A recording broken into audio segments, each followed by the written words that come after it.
Is this the right Masachet of what I have over here? Yeah, okay. Great. So let me just set up the sharing it.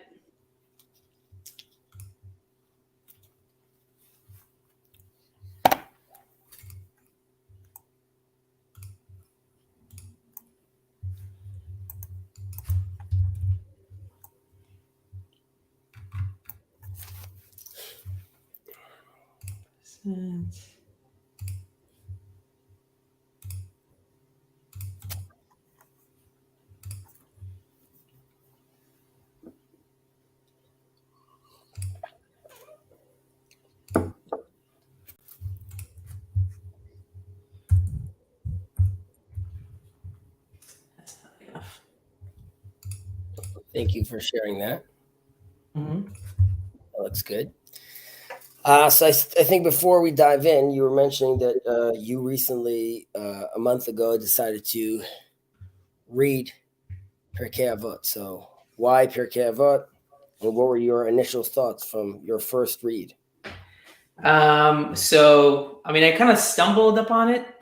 So I was going through the Sidur that I have, and Filat Mincha. that was actually on Saturday. So I was just like perusing it because I was just trying to find more printed stuff to read instead of having like video setup that I would usually do, like all of the Parsha stuff. So it was just like perusing the Sidur, and at the end of it, I noticed there was Pirkei Avot, and I did not know. And I was like, wow, this might be. So this is the Jacob. Actually, I should thank him. He gave me this chitat, the Chabad Sidur, and I thought, wow, it also includes Pirkei Avot, but apparently it's in every Sidur, from what I understand. So I was like, amazing, because I've heard about it from various times, and I guess my experience with it, or sorry, my first thoughts about it were, first of all, it felt a little bit easier for me to read. I wasn't sure if it will be something like if I did like going through some like the Talmud or something like that, where it's more kind of rabbinical, or other stuff that I read it is a little harder. And this felt a little bit easier in terms of the Hebrew for me, at least. And second, how like 70% of all the idioms that I know in Hebrew, like these special kind of things that I know, sayings, are like have something to do with something from Pirkei Avot. So that was like interesting, like Saga Chochma Shtika, Pinkas Ayad Tuchal, Pinkas Patuch Ayad Roshemet, like those kind of things we'll go over. Like I was like, I did not know this came from here. And I think, and the third thing, which I think I see in other places as well, and again, for me, it's kind of a revelation of how there's a pithiness to it, but there's also very much like directness. I mean, there's something specific about this. There is something direct, and there is some kind of like something direct about it. So I kind of like in my mind, I would think about it like that, like compare it to like the Tao Te Ching, which I also enjoy, but it has its different kind of like more direct style, I feel like. So it was very interesting to see that. That's fascinating. Yes, as you mentioned, that this does show up in all the prayer books, and people are accustomed to, depending on your congregation, but some people read throughout all 6 chapters every Sabbath. Mm-hmm. But I would say, let's do a little background and put ourselves like in context for a second in this world. Perfect. And I'll touch on some of the things that you mentioned right now, just some of your thoughts on reading it when you saw it. So First off, it's one out of the 63 Mishnah Masachtot that we have. And what's special about it, that it's not really halachic based. It's not really, doesn't have that legalistic feel to it. Like you were mentioning, this is not like you're opening up a classic page in the Talmud. Rather, there's a different flow to this. Some say that there was the six. There are the 6 sections of the Mishnah, and some say there was a 7th one called Wisdom, and it got lost, and this is what's left. These are the remnants of what we had from like that whole robust Sedra. That's what we have left from it. Its father is Pirkei. Its name, the father, is Pirkei Avot, the patriarchs. So some have given it a interpretation of, we're learning from our fathers, our forefathers, the patriarchs, our rabbis. It's really to give us that sort of the tradition that we're getting from these great sages. And other people interpreted Avot as the sort of like the founding fathers, but more like the foundational wisdom one needs, and all the legalistic and the details that just comes later on. But these are like the main foundation. So those are 2 different takes on the actual name. Our timing is roughly 300 to 200 BC, and which is interesting because you have people speaking here in the Mishnah we're going to read, and they are coming from at different times, different political times, different social classes. Some of them are welders, some of them are governors. So you could see the differences in the way they talk. However, they agree on the fundamentals, on the basics, and that's also what's very beautiful to see, that they're all, even though some of them know different languages, are all obviously speaking through Hebrew and overlapping on the fundamentals, which is obviously very nice to see.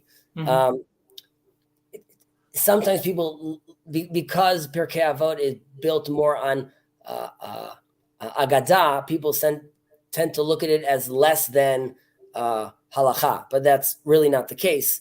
And this sort of is also just as important as the 4 cubits, or whether or not you turn on the light on Shabbat. This is really the dress you wear on top of all that, and is extremely important. But like you mentioned, with halacha, there's always, 2 things could be words of the living God, divrei Elokim Chaim. Eventually, you need to make a decision. You got to cut. You need to go through and make a decision of like where we're going to land this plane, so to speak. In Pirkei Avot, you have a lot more like flexibility, and a lot more of a sense of it sort of staying lofty in the air still, while it's very practical on one sense, but it doesn't require you to make a decision here, because it is, it's giving you different life scenarios where you might do this and you might do that, and how do you want to be, and how do you want to feel? And this is a lot more amorphic and less cutting through. So I think that definitely felt over here, and I think that's also necessary. That allows something like our wisdom to be everlasting in a certain sense, because it allows itself to adapt to its situations. Obviously, halacha is extremely important as well, but this is coming about it from a different perspective. You were mentioning about this, things that it was similar to. So it's very similar to the book of Proverbs, which also really focuses more about like sort of on a more philosophical outlook. Early versions of mindfulness, really looking into the morals of things. So there's that focus. It also obviously, which is also fascinating, that at the same time, this is when Confucius is writing his books, his works, and you see there's a lot of similarity there. Both that they're and they really didn't have contact. I guess you could say that like on the Silk Road there was some contact with merchants, but the fact that their wisdom is overlapping that way is really quite remarkable. And like they're both not focusing on the hero; they focus on the wise man, and the wise man isn't a monk. The wise man is involved and with the people.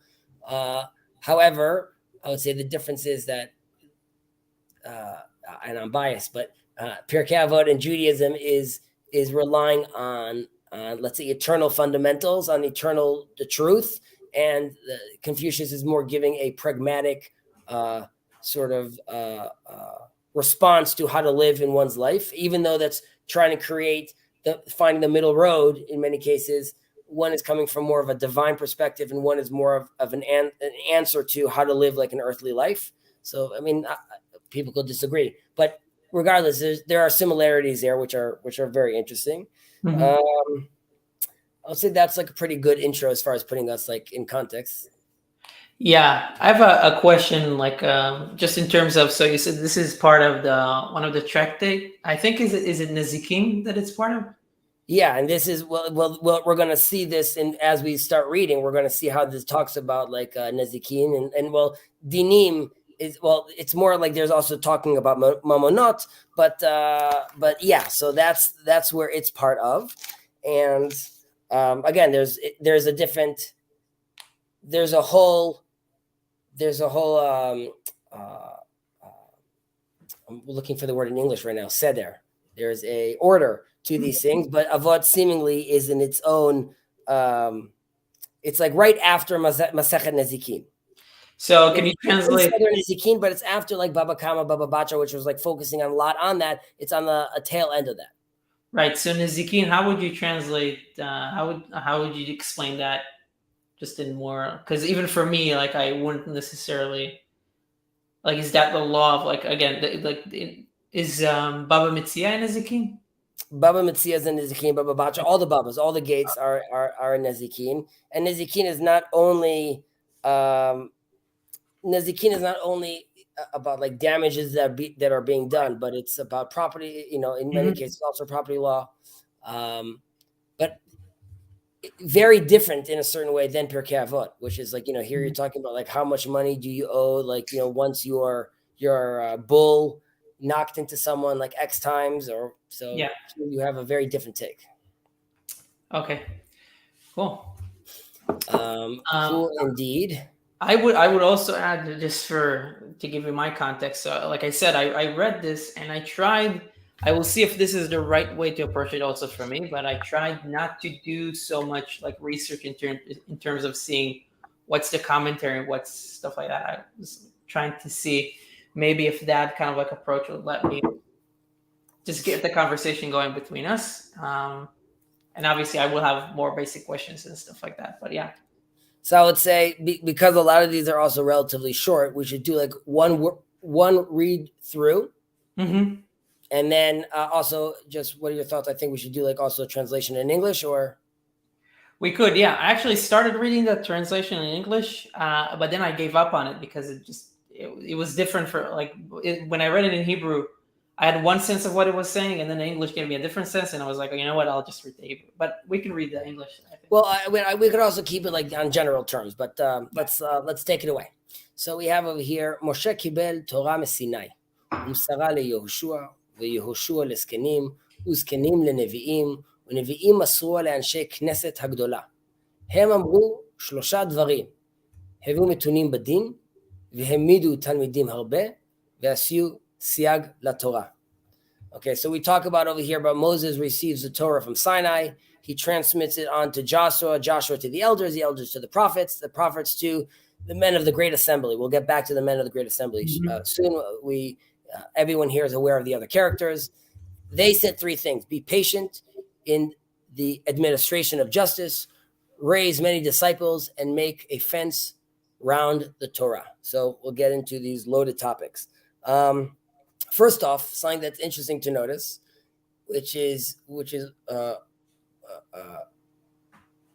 we have over here that Moshe kibel Torah Sinai, right? He receives it from God, and then he masar leYehoshua, he transmitted. Now, there's always something lost in the transmission. You're never getting the original signal. You're getting a transmission of this, and it's always diluted. So this is dilution number 1. However, we see it then again with Joshua to the elders and the elders to the prophets. They managed to maintain that diluted tradition, though, intact. And then again, we have another dilution. So again, there's another transmission over here that happens. And it's just interesting that you only see that term twice over there, and you don't see it between the Joshua and the elders and the prophets over there. So that's pointing out to you again, this was a phase shift. We once had the real deal with Moses. We then have like tier 2 with Joshua. And then we'll get later on to the men of a great assembly, but that's really when, when Ezra and Nehemiah come back, Second Temple, back from the exile. We have a new version. We have the 5 books are being sort of the whole books are being fully put together. So there's like a sort of another transmission over there, which is amazing in one sense, but a dilution in another sense. Is there a reason why, like Masua, like when it's transmitted to Joshua, when it's transmitted from the prophets to Anshe Knesset Agdolah, men of the Great Assembly, is there a reason why this delusion happens? Why it doesn't happen there, or like you're saying, why does it happen between Moses to Joshua and between and between? Yeah, I mean it's the same question. Why doesn't it happen between from Joshua to the elders, and why does it happen from the prophets to the men of the Great Assembly? I think you have over here when it's from Moses, you have something that's connected to the real deal, so to speak. Mm-hmm. And then when Joshua needs to get it, and this has to do with come down from the mountain, and he came into the tent later on, and this is already more like in the Bible itself. But even there's hints where it's not the exact same thing, right? They can't see my face, and you're not getting this direct transmission. Right. So it would make sense that you have dilution. Number one, more than that, we know that the tablets are destroyed, and we have the second tablets, right? So already phase 1, we never had the real deal because we couldn't have it, so to speak. Then again, you see this with the men of the Great Assembly, because at that middle stage, you still had the prophets, and you still had Joshua and these elders that are still involved. Were still more connected to the divine in a certain way. They still had a sense of maybe it's not FM anymore, but it's AM. We're still getting some sort of radio signal. Mm-hmm. Once it goes to the Great Assembly, the prophets are no longer involved either anymore. And then you're really talking about, which is also beautiful, the sense of where there's a dilution, but that's also where we get to co-create. There's a sense of where we're restricted, but now we could start building anew. We could start creating, but in a certain sense, while that new creation or this new development that continues on, it's diluted in a certain sense. That also what allows Judaism and the religion to survive in a certain extent. Right. I think this mirrors also kind of the conversation that like just the Kabbalistic idea, but Jacob and me discussed it also when we talked about Tanya, about the Kabbalistic worlds, of how this delusion of the Ein Sof of the light goes down into the world of Asiyah. But that is where the co-creation happens, and there is potential for things that happen there that cannot happen in higher realms. Through tshuva, we try to come closer and move our way back up those spheres, so to speak. Mm-hmm. So I think another thing that's worthwhile focusing over here on this Mishnah is like what we were saying, that why are we even starting with this? Why are they telling us that? Yeah, that was my question. Yeah. Giuliani story. So I think it's important when you're reading this in the context of, you opened up this book like you just did, right? Mm-hmm. And you were sitting on Saturday, and you're like, oh, what's this? So they're saying, okay, real quick, we need to get you, sort of focused in and realize that we're going to go on saying a lot of different lofty ideas over here.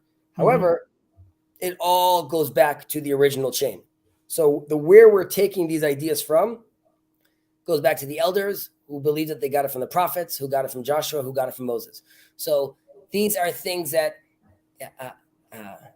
at the best, we're rediscovering.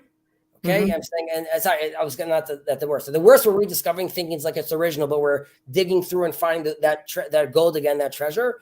And at the very least, we're just repeating what we knew and what we're told. But this tradition is a live and vibrant tradition, and we're not coming out of nowhere saying this right now. This is not just like I was saying. There's other philosophical books being written and ideas being written at the time. Here, something's being presented. However, it's going back to these ideas. All come back to Moses. They all come back to Sinai. Right. Yeah. Reminds me of I guess it's a Agada, or I don't know if it's a Midrash, but the story about Rabbi Akiva, I think, that he has all these students, and Moses, or the soul of Moses, comes to visit him and to see what he's teaching, and Moses doesn't understand anything that he's teaching. But at the end of it, Rabbi Akiva says, and this comes from Moses that received it on Sinai, and then Moses says, "Okay, that makes sense." Even though I don't understand what he's teaching, I know that it's coming from the source. Correct. It really is a beautiful beautiful reading of the beautiful Talmud section, which, like you said, discusses that. He sits on the seventh row, which has a whole symbolic thing to it, and he tashash kacho, he loses his power. But right, he hears that Torah Moshe Sinai, and that that shows that it could very well be that if Moses logged on to one of these streams right now, it would be foreign to him. However, the idea is that you should know it stems from you. These are ideas that have been I've given this example before here, but just because in your industry, you can't go to Google, right, and start tweaking with the original code, right? You wouldn't even necessarily recognize it. There's a lot of people that wouldn't necessarily recognize it anymore, but that code is still there. So here too, like there's you could be thinking like, this is so different from what I had, like what I thought, but in reality, this is the offspring of what you had, what you had in mind. So that's a beautiful way of looking at that, and it's a very relevant section. Let's focus now on sort of what they're saying itself after we move through the genealogy. So first, they say, Hem amru shloshat dvarim. They said three things. So three, also in Judaism, is a very important thing to our Christian friends out there. So you have, we have it in the Agada, and we'll see later on that, it's called the three foundations of the world. And it's Franz Rosenzweig looked at the three things, like, three is like the most fundamental number. It's what philosophers are still trying to figure out, which is world, man, and God, and the relation between them. And you have Israel, the priests, the Kohanim, the Levim, and Israel. So there's a lot of ideas of three. So it's not necessarily three, but it's symbolic of very important. Yes. Okay. So they said these three things. Hayu metunim badin, right? Be patient in administration of justice. So din, like we were talking about nazikin, din usually means dinei mamonot, which talks about more of like ownership, finances, things of that nature, and which is also just a little shout out to the Noahide community. Out of the 7 laws, it actually comes out to be like 100 plus, and some of them are hilchot dinim, and dinim you can't really keep dinim as an individual, because you need a body to recognize these dinim. So this is sort of why the Noahide movement really couldn't establish itself up until now, because they always require a counterpart to be looking at. Right. To establish sort of these arbiter of something. Exactly. So now that we have the state of Israel, I'm sorry, Jacob, I know Jacob's not pro the state of Israel. Now that we have the state of Israel, I look at it as we can recognize these Noahides and say, like, we now have our Hilchot Dinim, even if you want to recognize them as, let's say, the Dina de Malchut Dina, as in the law of the land, is also recognized in the halachic lens, as in like it is forbidden now for me not to pay taxes in Israel. So here too, you could sort of adopt that and allow Noahides to participate in that way. So it's just like a little tidbit on that note. So some people say that it's a focus. There's commentary that the focus of Bedin is specifically about talking about Dinei Mamonot. So you should be patient, and you should take your time to really take the time to understand these complicated cases of Dinei Mamonot, right? So don't rush into this. Others have looked at this as just in general. It doesn't have to be like din as in the specific kind of law, but rather all law, and you should be careful when you go about it. And the plaintiff in front of you, or the people that are at your mercy, they should feel that you're really taking this seriously and putting in the time and effort about trying to get to just understanding. V'hamidu talmidim harbe, raise many disciples. So here too, obviously, there's there is a disagreement whether this means have many students, and then there's a question of like, are we focusing on quantity or quality, right? There's a sense you'd be like, keep it small and have quality, go big and have quantity, and ultimately hope that enough quantity will give you a big enough pool of quality so you could keep your law numbers. Yeah, that comes with a risk, which is why there was pushback to this, which is you opened up. Rabbi Akiva was like the first Mark Zuckerberg, right? He opens up like Torah for the masses, which is amazing, but many different ideas right now, many different clashes, different ideas get lost. So that's like sort of a risk you take. Others have said, Hamidu Talmidim Harbe, raise many disciples means finance many disciples, as in make sure that they're allow them to learn by taking care of their their livelihood, their food, their bed, so they could just focus on this basically. But how important it is to have this second generation. And again, this goes back to what we just said, Moshe Kibel Torah Sinai, why we're going back to this, Moses, to Joshua, to the prophets. Here too, the way this continues is if you yourself have students. If you are a student, and that's why the idea is a Talmid Chacham, even a Talmid Chacham is always a Talmid. He's always still learning. He's always still a student. So it's very important to raise these many disciples. Ve'asiu siag la Torah. And this obviously is something that causes a lot of strife, which is make a fence around the Torah, right? So create a fence, extrapolate from what you're reading, and then add to it to make sure that you're really staying on the straight and narrow. Where this gets, initially, this sounds great, right? You have your in the bowling alley, you have your bumpers, right? Because the idea is like we really want to make sure you get this, this in. However, it's difficult when the bumpers become the reality, and people then look at the bumpers like this is how it was always meant to be. So there's different, and there's cases where the siag or divrei sofrim or takanat chachamim in some cases even trumps like a deoraita, sign that's written inside the Bible itself. And again, that's something that's very scary, but also very empowering. And this relates to the famous Talmud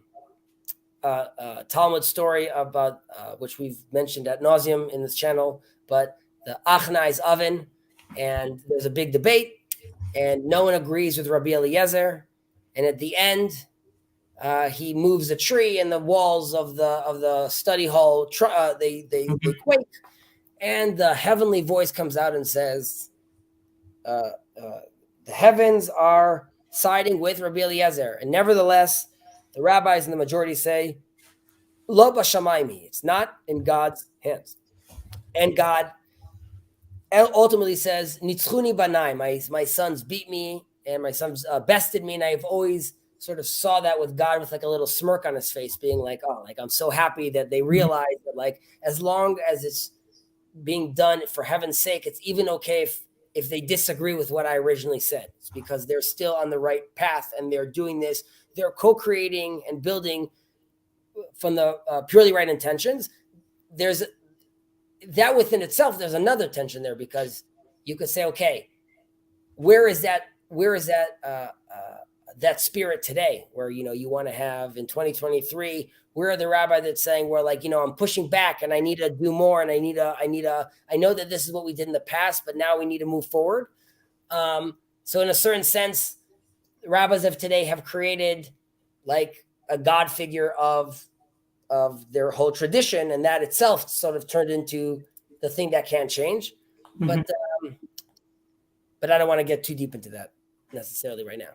Unless... Well, so I have something just to pull back for a second, just to like out of curiosity, also understanding sayag in terms of like what is because I don't recognize that word anywhere else. So it's like, what's the etymology of that? Is it used anywhere? Like, what is sayag? I believe it's an Arab word, and it's an Aramaic word called like siag, and it is supposed to be fence. Well, I think we could check that out, right? I'm just telling you what that is. And we have the internet right in front of us. Siag.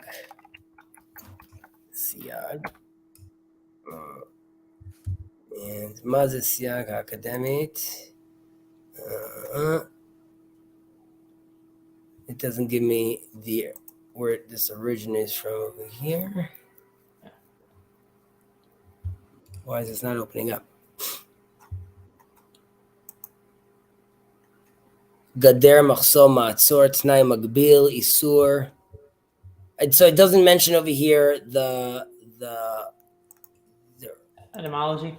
Yeah, exactly. But I believe it's like an Arab etymology or American etymology, and it means supposed to be like a fence you would have around like your orchard or something like that.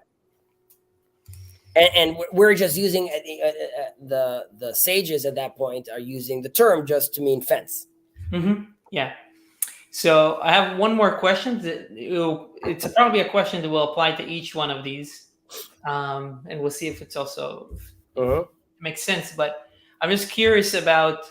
So this is about them is the men of the great assembly, and then they give us these three things. My question is, is there any opinion about why did they choose those specific three? What is in their context that makes them think this is like these are the most important things?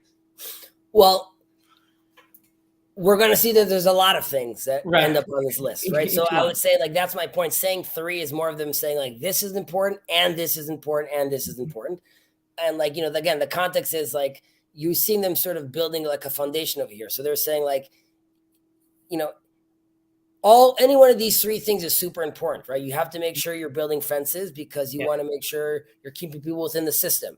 In that system, you need to be matun. You need to be patient so you could get justice, right?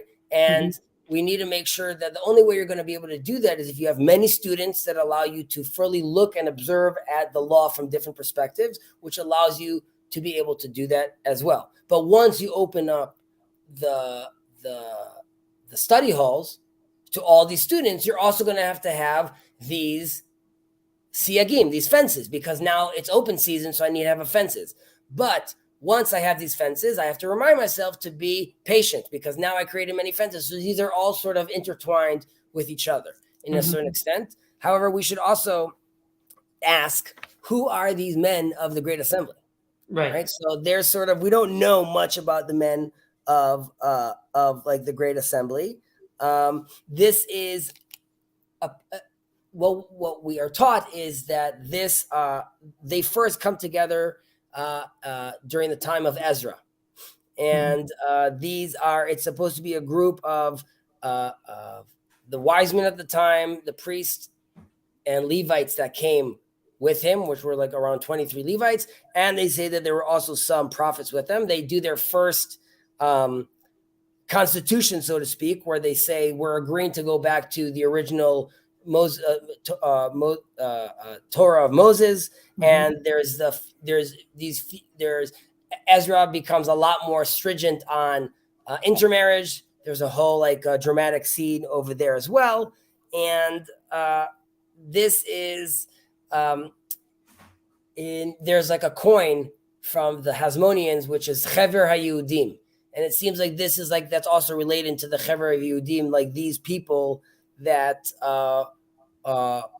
were like the trusted people at the time that took the idea very seriously post Ezra to sort of like move this tradition forward.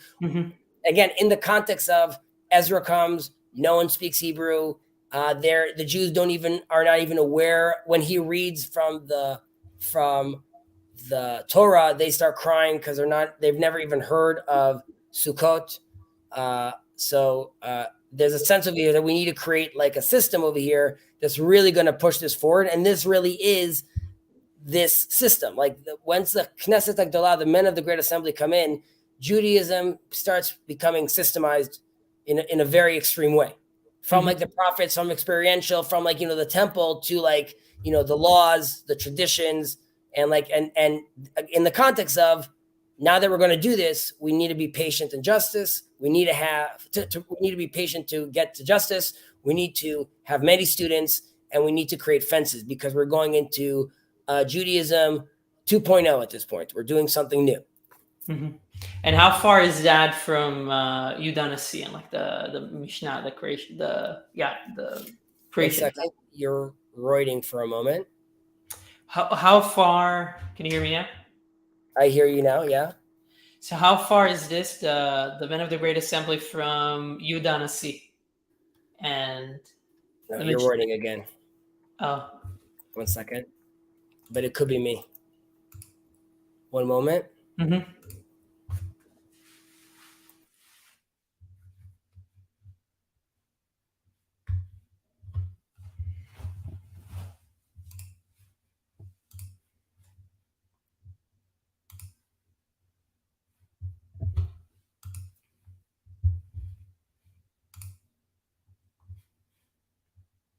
You're on mute right now. So, Can you hear me? Yeah. Okay, I could hear you and I could see you. Go ahead. Okay, cool. So yeah, my question was like, how far are the men of the Great Assembly from Yudanasi? For Judah the Prince, this is between 300 to 200. He comes in onto the scene around like 140, 150, I think. Mm-hmm. So later on. Because he also compiles, or at least remember that there was something about him when he was compiling the Mishnah. He was also bringing together a lot of people that could help him with that. Yes, correct. But that I'm saying so. But that's already post. That's already post the Great Assembly, which had like a different status. Yeah. All right. You want to move on to number 2, Mishnah Bet? Is this okay so far? How we're going about this? Or Yeah, I think so. all right, amazing. For me, it's good. It's, to be honest, it's been a while since I've gone through Pirkei Avot. Like, I don't know, like Yeah. I mean, we'll see if people have more questions. 15 years, but yeah. Oh, really? Okay. I mean, like, gone through it this way. I've obviously seen it and look at it and read it, but like, not like methodically like this. Okay, Mishnah Bet. Shimon HaTzadik היה משיירי כנסת הגדולה. הוא היה אומר, על 3 דברים העולם עומד, על התורה, על העבודה, ועל גמילות חסדים. Shimon the righteous was one of the last of the men of the Great Assembly. Mm-hmm. He used to say, the world stands upon 3 things, the Torah, the temple service, and the practice of acts of piety.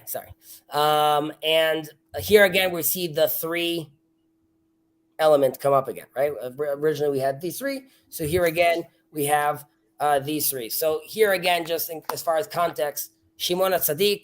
So this is he's supposed to be one of the last, and they tell us over here he's one of the last men of this great assembly, and he is a very interesting character.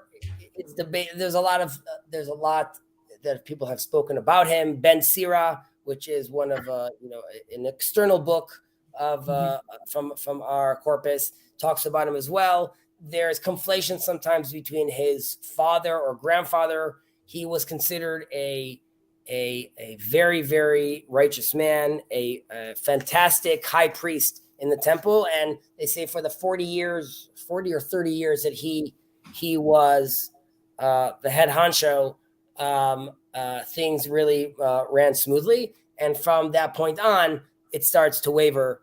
And that, again, that's indicative of him being part of like sort of still connected to like this streamline that's always closer to the original signal. To bring ourselves into like the worldly context for a second, there is a famous story that when Alexander the Great comes to Israel at the time, he sees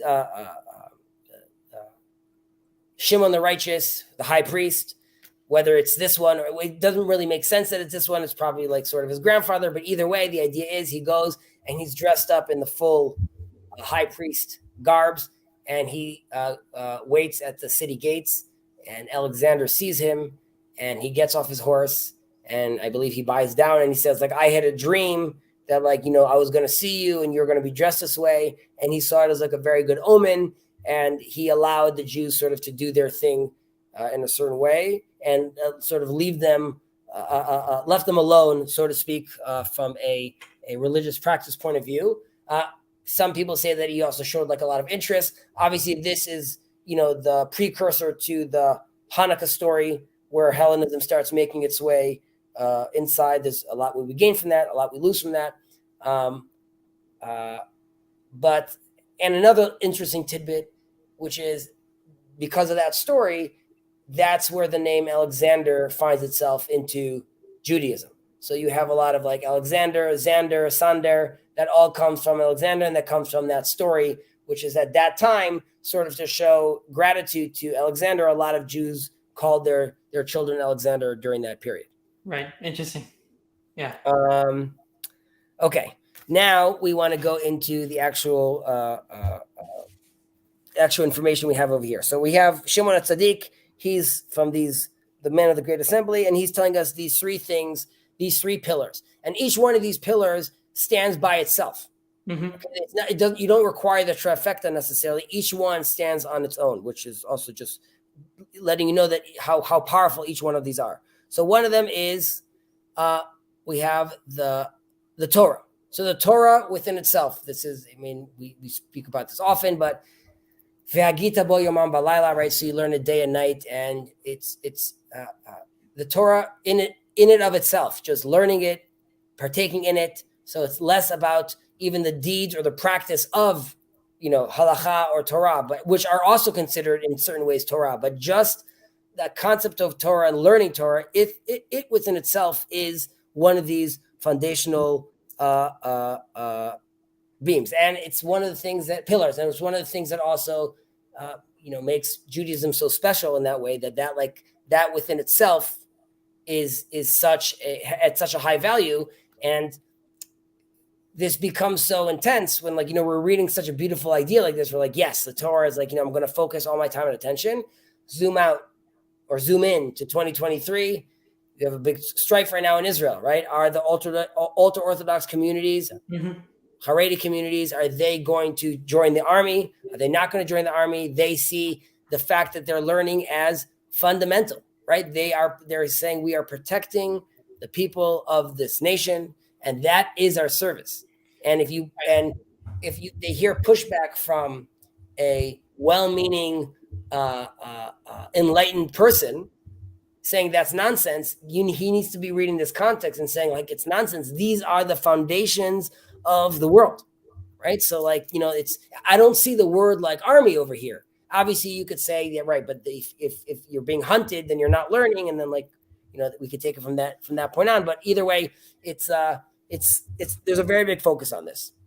The next focus is ha'avodah, which in modern Hebrew just sounds on work, but right. This means avodah means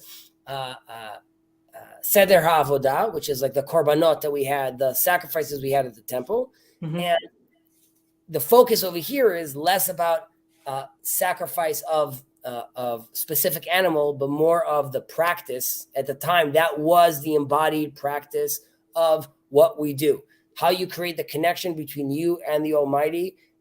At times, there were sacrifices that you brought because you sinned, right? So that's more of a personal thing. But generally, the majority of sacrifices were just to create that connection and to build that connection.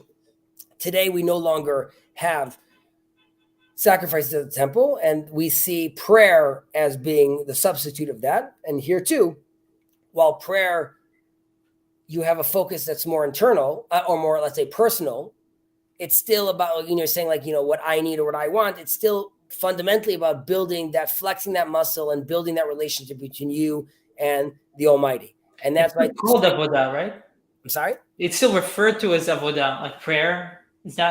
Or am I confusing it with something else? No, it's still, that's another name that I'm saying it's called tefillah, but it's known as reference as avodah. And you definitely have, let's say, during the prayer of Yom Kippur, you have seder ha'avodah. Okay, so that's a prayer. Which relates. So Seder Havodah it gives a whole breakdown of what the priests would do and what the high priest would do in the day of the Holy of Holies when he would come and go into the holy, and how he changes his clothing. And it's a very mystical and beautiful scene. A lot of that, a lot of those prayers, first of all, we should note that a lot of them are being composed by the men of the Great Assembly, right? So that transition also of creating this new version, this 2.0, codifying it in this way is done by them. And Shimon HaTzadik, the Shimon the righteous that we're talking about over here, a lot of the stories about him were used in these prayers to talk about how his face illuminated like the rainbow, and when he would leave the temple, when he would leave the holy, it would be like the things that Ezekiel saw in his prophecies. So like it's based on that character as well. So all this is also in a certain way, the Avodah and Shimon HaTzadik are related as well for him being a high priest.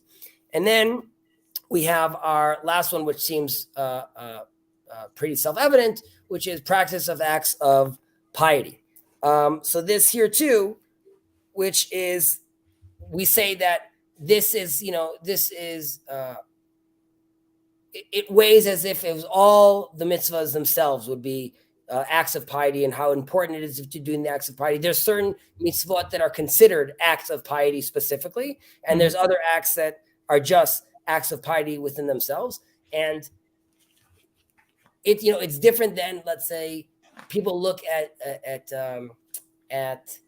philanthropy or donations as something very something at a very high value. However, acts of piety could be done to the poor and to the rich, and it could affect all levels of society, and that's why it is an extremely, extremely important pillar.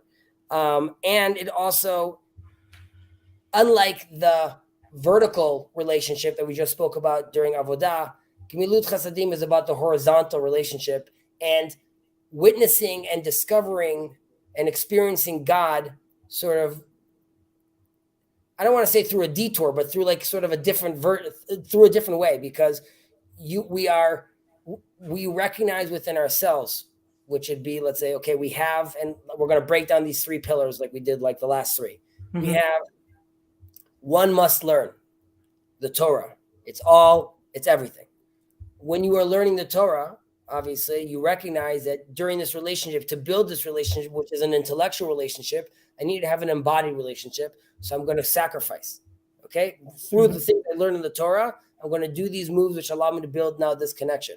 While I'm building this connection and I'm working on it intellectually, I'm still in the me. And that's why I need to move out. And that's where these acts of piety come in, which is now I need to be able to see God intellectually embodied in me and then seen through the other, seen around. And I need to go out and seek that. So I need to seek the constant intellectual pursuit, and I need to seek the constant embodied relationship, and I need to seek the constant horizontal relationship in the other. Right. It's it's just trying to get, it's like, it reminds me of like frame breaking, or trying to get like a 3D model of something. Like you need to look at it from different angles.